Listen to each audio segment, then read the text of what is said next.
The Thermidorian reaction began with the death of a revolutionary thinker, Maximilian Robespierre.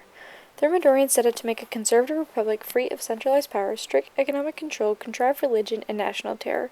The Thermidorian Convention repealed the legislation of terror. The Thermidorians and their supporters also initiated a white terror to purge the government and society of its remaining Jacobins.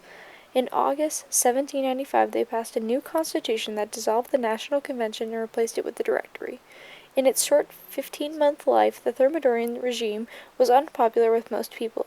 It failed to address most of their grievances or improve their lives, and repeated several mistakes made by previous governments. The Thermidorian regime excluded the remaining Montagnards from power, even those who had joined in conspiring against Robespierre.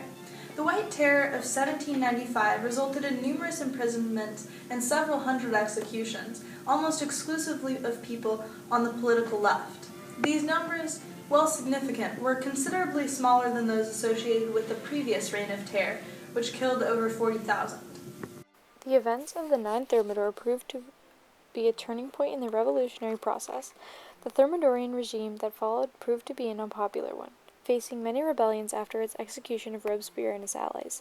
This led to a very fragile situation in France. The hostility towards Robespierre did not just vanish with his execution.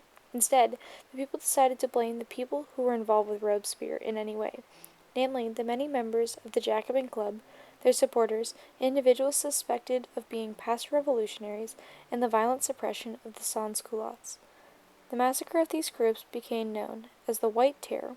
Often members of these targeted groups were the victims of prison massacres or put on trial without due process, which were overall similar conditions to those provided in the counter-revolutionaries during the Reign of Terror. At the same time, its economic policies paved the way for the rampant inflation. Ultimately, power devolved into the hands of the Directory, but the Thermidorians were led by Paul Barras, Jean-Lambert Tallien, and Joseph Fouché.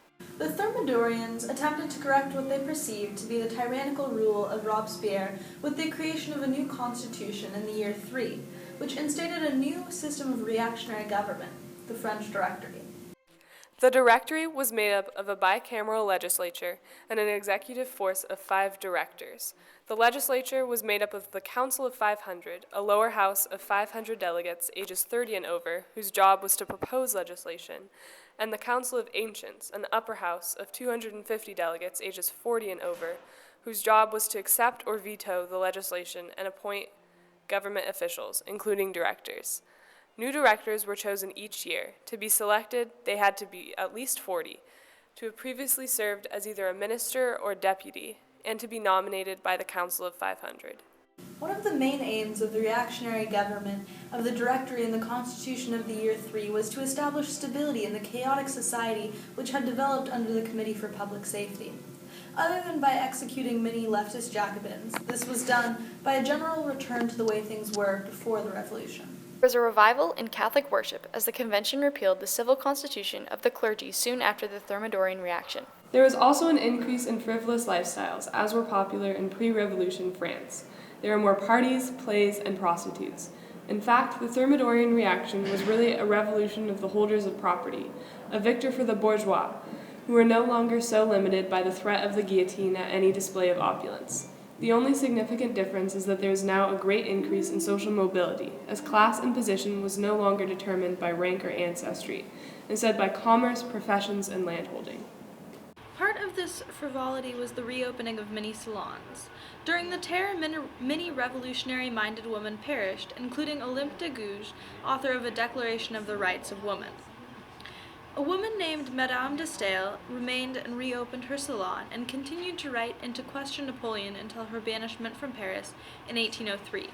She was unique in this, however. In general, women became increasingly restricted as the separation between male and female spheres were re-established in the name of stability. Politics were no longer discussed in salons. There was no more society for revolutionary women. Women could not even meet in groups larger than 5.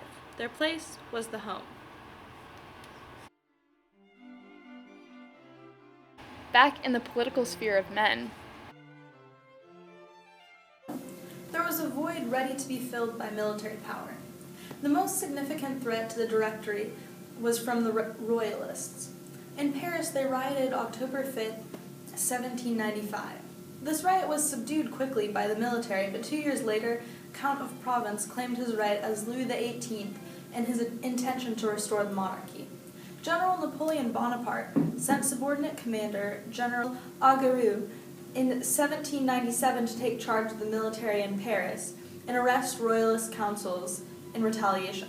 The new government clearly relied heavily on military power, allowing soldiers to vote and commanding the largest standing military in Europe up to that point, 800,000 men by 1794. The Directory was an attempt to create a government that rejected both constitutional monarchy and democracy. In practice, it proved to be weak and ineffective, lacking both money to finance their decisions and a court system to enforce them. As a result, it lasted only for 4 years, unable to compete with the strong, centralized power of Napoleon's regime that would soon follow.